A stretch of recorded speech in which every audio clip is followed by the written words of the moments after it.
Hi students, we are discussing the topic of cross-border alliances, and in that we are going to discuss about merger and acquisitions and how do we define them.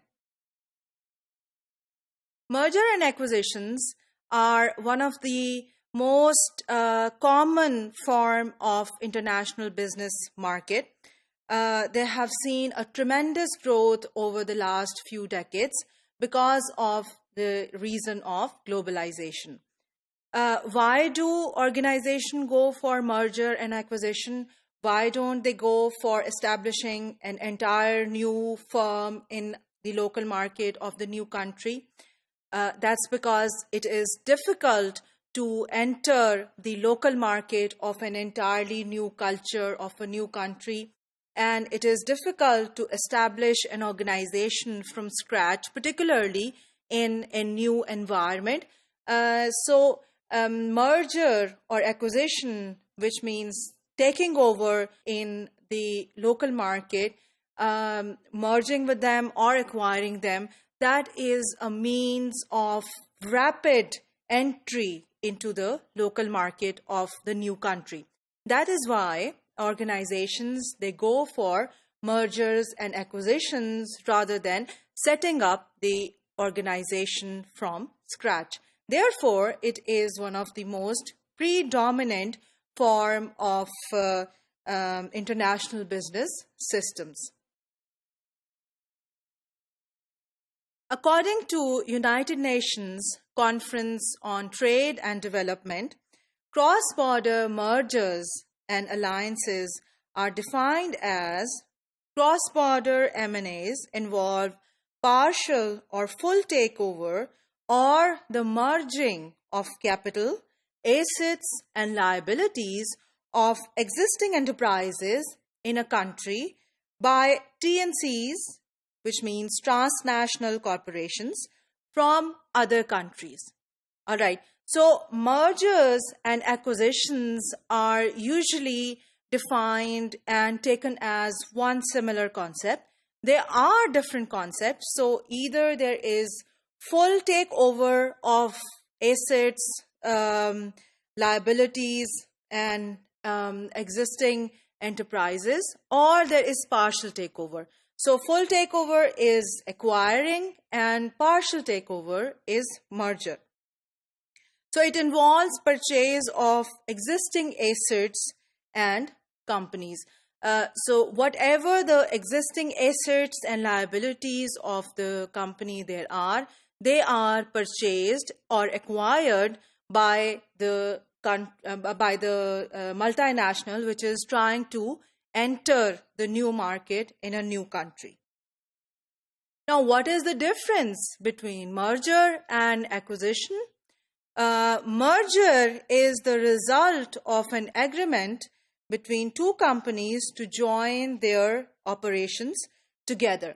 And partners, they are often equal, and it results in formation of a new company. So merger में ये होता है कि basically multinational company बाहर से enter होना चाहती है, लेकिन जो existing company है उसके high stakes होते हैं local market के अंदर. They are not ready to give up their entire their entire entity in the local market. Sometimes ये भी होता है कि already exist कर रही होते हैं दो companies एक ही market के अंदर, दो multinationals exist कर रहे होते हैं, and they merge together to achieve more strategic objectives. For example, recently you must have heard about the merger of Warid and Mobilink, and now that company is called Jazz Warid. It has become an entirely new company with a new name and a new brand. And although keeping some features of the old brand as well, but the company is a new one. So that is merger between two equal partners. They merge together to form a new organization, a new company, and partners are often equal. Now, acquisition is a little bit different from mergers. An acquisition occurs when one company buys another company with the interest of controlling the activities of the combined operations. So acquisition में क्या होता है कि एक larger, stronger multinational बाहर से local market में enter होना चाहती है और किसी छोटी local firm को acquire कर लेती है, which means it buys the entire organization and it buys the entire organization with the interest of controlling the activities of the combined operations. So when the merging firm, the acquiring firm, it acquires a company, it takes the entire control of that. Whereas in merger, they are equal partners, they take control together, whereas the acquiring firm takes the control of the company which is being acquired.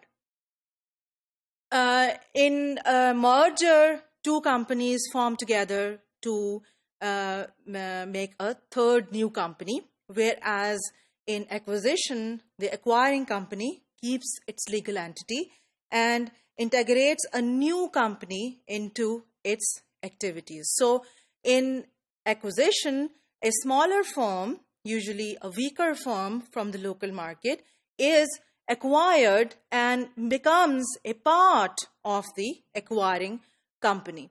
You must have heard the acquisition of Polka by Walls, which was a subsidiary of Unilever. So when Walls took over Polka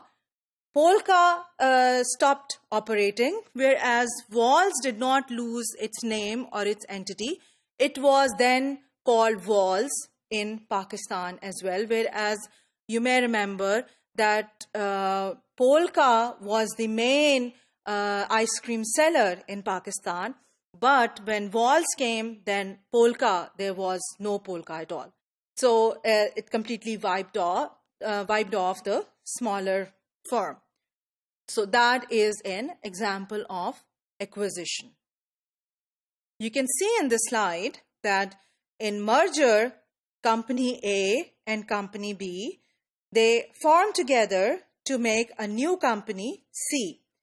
And because we are concerned with human resource management in the international context, we would be concerned when we are talking about mergers, there would be intra-merger HR challenges, how the two companies come together, how do they form the HR strategies by working together.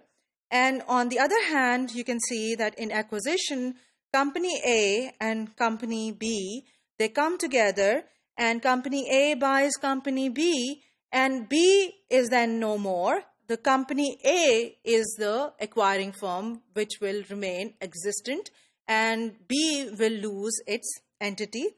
And in that, we will have intra-acquisition HR challenges. Both of them are taken almost in the same way. Therefore, in the next topics, we are going to talk about mergers and acquisitions, M&As. We will call mergers and acquisition with the acronym of M&As. So that was the definition of merger and acquisition and how do they differ from each other.